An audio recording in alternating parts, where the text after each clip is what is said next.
ভাইয়ের আমার লক্ষ্য করে দেখো,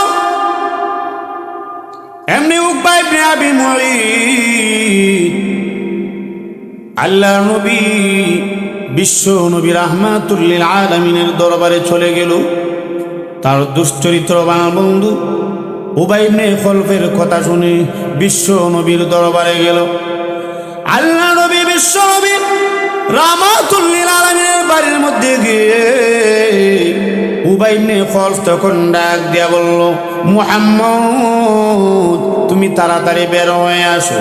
যে মাত্র বিশ্ব নবী বের হয়ে আসলেন, এমনি উকবা ইবনে আবি মুঈত সঙ্গে সঙ্গে তখন এমনি ডাক দিয়া বলল, মুহাম্মদ আমি তোমার দিন গ্রহণ করেছিলাম, আমি এসেছি তোমার দিনকে ফেরত দেওয়ার জন্য।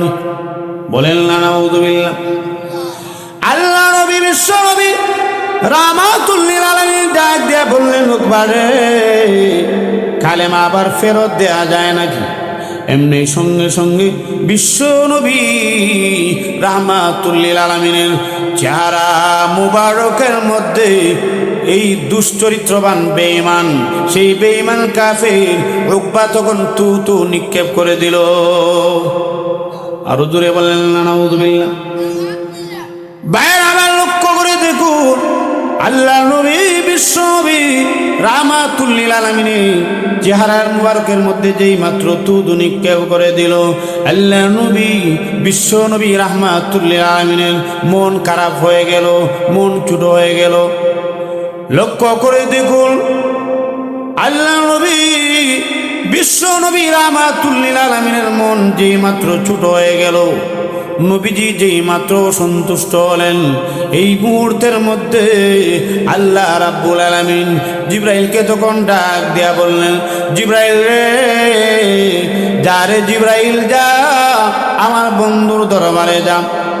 রে জিবরাইল, আমার বন্ধুকে গিয়ে বল, আমার বন্ধু যেন অসন্তুষ্ট না হন। আমার বন্ধুকে গিয়ে বলো, আমার বন্ধু যেন অসন্তুষ্ট না হন।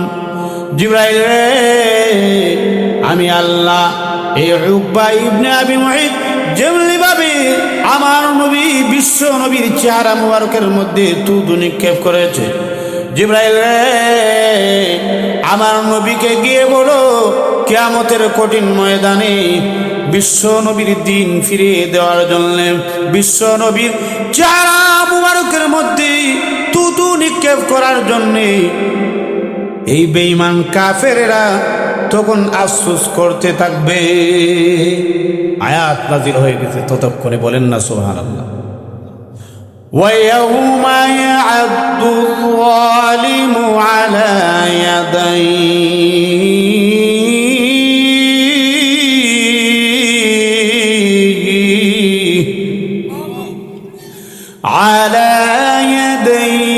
ইয়াকুলু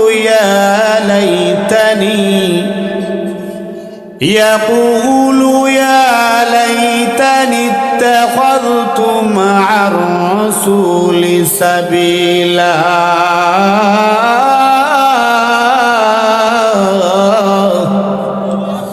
আল্লাহ রাব্বুল আলামিন ডাক দেয়া বলেন, নবী ওগো নবীজি, কিয়ামতের কঠিন ময়দানে সেই জালেম তার হাত কামড়াতে কামড়াতে ডাক দেয়া বলবে, হায় আফসোস, ইয়া লাইতানি আয় আফসোস, ইত্তাখাযতু মা'আর রাসূলি সাবিলা, আমি যদি মুহাম্মদের দ্বীন গ্রহণ করতাম, আমি যদি মুহাম্মদের ধর্ম গ্রহণ করতাম, আমি যদি ইসলাম ধর্ম গ্রহণ করতাম।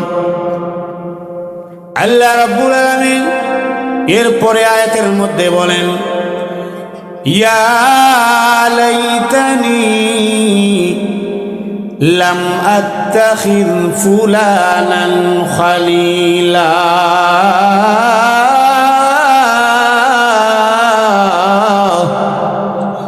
আল্লাহ রাব্বুল আলামিন ডাক দিয়ে বলেন, নবী গো, কিয়ামতের ময়দানে কঠিন হাশরের মাঠে এই জালেমেরা উকবা ইবনে আবি মুঈতের মতো তারা নাকি যত প্রকারের দুশ্চরিত্রবান বন্ধু পেয়ে সত্য দিন থেকে যারা নাকি বিমুখ হয়ে গিয়েছিল, সত্য দিন যারা নাকি পরিত্যাগ করেছিল, ওগো নবীজি, কিয়ামতের মাঠে কঠিন হাসরের ময়দানে ওই সময় তখন ডাক দিয়া বলবে, ইয়া ওয়াইলাতা, হায় আমার দুর্ভাগ্য, ইয়া ওয়াইলাতা লাইতানি, হায় আফসোস, লাম আত্তাখিদ ফুলানান খালিলা, আমি যদি অমুককে বন্ধু হিসাবে গ্রহণ না করতাম। আল্লাহ রাব্বুল আলামিন এই আয়াতের মধ্যে ইয়া ওয়াইলাতা লাইতানি লাম আত্তাখিদ ফুলানান খালিলা আল্লাহ বলেছেন। তাফসীরের কিতাবের মধ্যে মুফাসসিরিনে কেরাম উল্লেখ করেছেন, আল্লাহ রাব্বুল আলামিন ফুলানান শব্দ এনে ইনডাইরেক্ট ভাবে আল্লাহ রাব্বুল আলামিন উবাইকে তখন ইশারা করেছেন, উবাই ইবনে খলফের দিকে ইঙ্গিত করে ডাক দিয়া বলছেন। আল্লাহ রাব্বুল আলামিন বলেন, কিয়ামতের ময়দানে কঠিন হাসরের মাঠে সেই উকবা ইবনে আবি মুঈদ যে নাকি দুরাচার পাপিষ্ঠ বন্ধুর মাধ্যমে তার বন্ধু পাইয়া বিশ্বনবীর দিনকে সে পরিত্যাগ করেছিল, এই মুহূর্তে কিয়ামতের ময়দানে তখন ডাক দিয়া বলবে, হায় আমার দুর্ভাগ্য, হায় আফসোস, আমি যদি সেই উবাই ইবনে খলফকে যদি বন্ধু হিসাবে গ্রহণ না করতাম, মুহাম্মদের দিন যদি আমি গ্রহণ করতাম, আফসোস করতে থাকবে। লক্ষ্য করে দেখো, কিয়ামতের কঠিন ময়দানে আফসোস করলে তখন কাজে আসবে না। দুনিয়ার মধ্যে আফসোস করে নাই, দুনিয়ার মধ্যে ভালো মন্দ এই দুইটা দিক, একটা হলো ভালো আর একটা হলো মন্দ দিক, এই ভালো মন্দ নিয়ে সে চিন্তা করে নাই।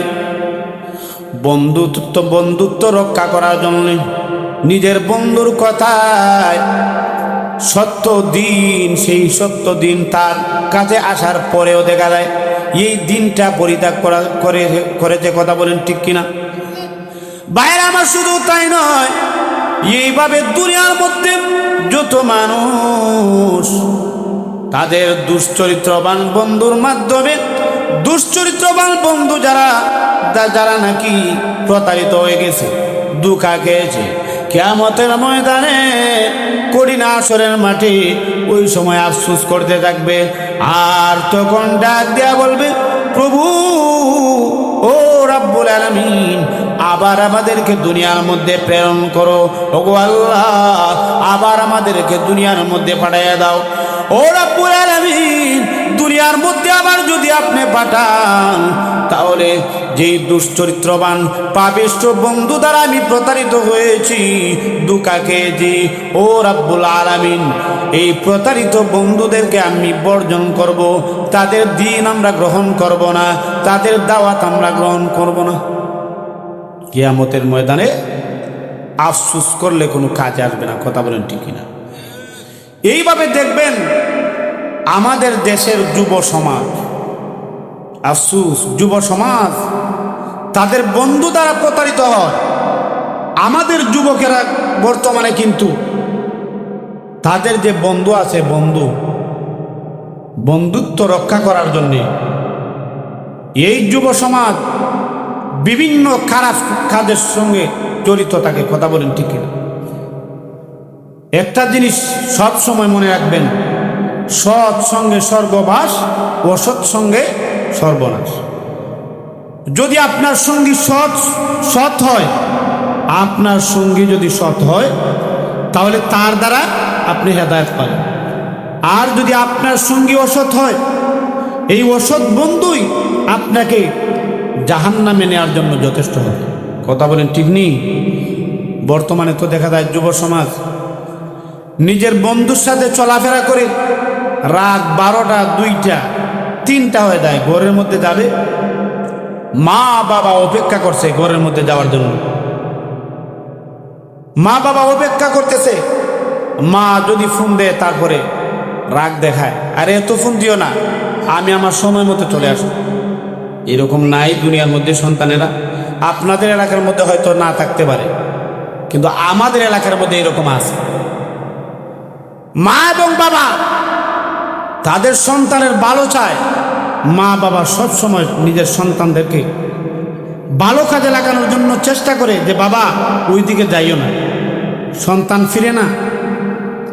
আফসোস যুব সমাজের প্রতি, আফসোস যুবক ভাইদের প্রতি অনুরোধ করব, তোমার জন্য তোমার মা বাবা অত্যন্ত দামি উপহার। যার মা নাই, যার ঘরে বাবা নাই তারা বুঝতে পারে মা এবং বাবা তারা কত দামি উপহার, তাদের জন্য কত দামি জিনিস মা বাবা। যাদের মা এবং বাবা নাই তাদেরকে জিজ্ঞেস করবেন মা এবং বাবা তাদের জন্য কত প্রয়োজন। আফসোস যুব সমাজ এখন বিভিন্নভাবে নষ্ট হচ্ছে। আপনাদের এলাকার মধ্যে আছে কি নাই আমার জানা নাই। বর্তমানে যুব সমাজ অনলাইন গেমসের মধ্যে জড়িত, অনলাইন জুয়ার মধ্যে জড়িত যুব সমাজ।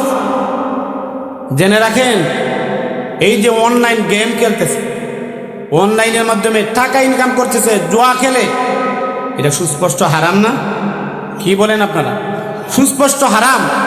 আমি এই জন্য বলতেছি, প্লিজ কেউ রাগ করবেন না। আমাদের এলাকার মধ্যে দল বেঁধে তরুণ যুব সমাজ সবাই দল বেঁধে রাস্তাঘাটের মধ্যে তাদেরকে পাওয়া যায়। রাস্তার মধ্যে দল বেঁধে তারা কি করে? অনলাইন গেমস খেলে। ফ্রি ফায়ার আরেকটা গেমস, এই গেমসের নাম হচ্ছে পাবজি। ওয়াল্লাহ, আল্লাহর কসম, এই ফ্রি ফায়ার এবং পাবজি এটা কেমন খেলা জীবনে কোনোদিন, আমারও টাচ মোবাইল আছে, জীবনে কোনোদিন খেললাম না। কেন খেলবো ভাই এগুলা? যেগুলা আমার সময় অপচয় করবে, আমাকে দিন থেকে দুনিয়ার দিকে ধাবিত করবে, আমার মন মস্তিষ্ক নষ্ট করে ফেলবে, এই গেমস খেলার কি প্রয়োজন? দেখেন, যারা ফ্রি ফায়ারের সঙ্গে জড়িত, যারা অনলাইন জুয়ার সঙ্গে জড়িত, যখন তার কোনো বন্ধু ফোন দেয়, তার বন্ধুর ফোন উঠায় না, মা ফোন দিতেছে, বাবা ফোন দিতেছে, তখন রাগ দেখায়, আর ফোন দিতে সময় পাইলে না, তোমার নাম্বারটা এখনই আমি ব্লক দিতেছি। এরকম করে যুব সমাজ। আপনাদের এলাকায় হয়তো নাই, আমি বাস্তব অভিজ্ঞতা থেকে বলতেছি। আমি দেখেছি কয়েকজন যুবক তরুণ বয়সের ছেলেদেরকে ফোন আসছে, সে তখন বলছে, আরে অমুক এখন ফোন দিছে, আর ফোন দেওয়ার সময় পাই নাই, এখনই আমি তোমারে ইমুতেও ব্লক দিব, আবার তোমার নাম্বারেও আমি ব্লক দিয়া দিব, জীবনের মতো আর কোনোদিন তুমি আমারে পাইবা। কিন্তু দেখেন, এই যে গেমস খেলতেছে, সময় ব্যয় হচ্ছে, সময় অপচয় হচ্ছে, নামাজ চলে যাচ্ছে, মসজিদের মধ্যে আজান হচ্ছে, যুবক মসজিদের মধ্যে যায়। এমন সময় আসবে যুবক, এমন সময় আসবে তুমি ইচ্ছে করলেও মসজিদের মধ্যে যাইতে পারবা না। বর্তমানে সোশ্যাল মিডিয়ার মধ্যে যুব সমাজের বেশিরভাগ দেখতেছি বাইক দুর্ঘটনা হয় না? বাইক দুর্ঘটনা হয়। বাইক দুর্ঘটনায় যুব সমাজ আক্রান্ত হয়ে দুর্ঘটনার কারণে পা চলে যায়, এরপরে এই পা দ্বারা সে হাঁটতে পারে না। এমন সময় আসবে তুমি গাবিগাঁও আল আমিন যুব সংঘের উদ্যোগে যখন মাহফিল হবে, আগামী বছর মাহফিলের মধ্যে আসতে পারবে না। মসজিদের মধ্যে হয়তো তোমার মৃত্যুর এলান হবে, মৃত্যুর ঘোষণা আসবে তোমার নামে, অথবা তোমার পা দুটো থাকবে না। চিন্তা করছো, তোমার দুটো পা যদি আল্লাহ তাআলা নিয়ে নেন, পায়ের নিয়ামত তো এখনো বুঝো নাই। যার দুটি পা নাই তাকে গিয়ে জিজ্ঞেস করো পার নিয়ামত কতটুকু, পা কতটুকু প্রয়োজন। এমন সময় আসবে যখন তুমি মারা যাইবা, মারা যাওয়ার পরে তোমার নামে মসজিদের মধ্যে এলান হবে, চাইলেও তুমি মসজিদের মধ্যে যাইতে পারবা না। চাইলেও যদি আজরাইলকে বলো, আজরাইল আমাকে 10 মিনিটের সময় দাও, আমি যেন এশার নামাজ আদায় করতে পারি, আমি যেন ফজরের সালাত আদায় করতে পারি, আজরাইল সময় দিব? কশ্চিনকালেও সময় দিবে না। তখন তোমার জন্য এমন অবস্থা হবে, তোমার বাড়ির মধ্যে গরম পানি তৈরি হবে, বড়ই পাতা দিয়ে গরম জল, গরম পানি প্রস্তুত করা হবে। যুবক, তোমাকে খাটের মধ্যে শোয়ানো হবে, খাটের মধ্যে শোয়ানোর পরে তখন তোমাকে গোসল দিবে, 2-3 জন লোক এসে তোমাকে গোসল দিবে। গোসল দেওয়ার পরে এরপরে তোমাকে জীবনের মতো তোমাকে 3টা কাপড় পরিয়ে দেওয়া হবে, সাদা কাফন তোমাকে পরাইয়ে দেওয়া হবে, তোমার মুখটা চিরদিনের জন্য বন্ধ করে দেওয়া হবে। বন্ধ করার পরে ইচ্ছা করলেও তুমি তোমার মাকে দেখতে পারবা না, তুমি তোমার বাবাকে দেখতে পারবা না, তুমি তোমার বন্ধুকে দেখতে পারবা না, তুমি তোমার স্ত্রীকে দেখতে পারবা না।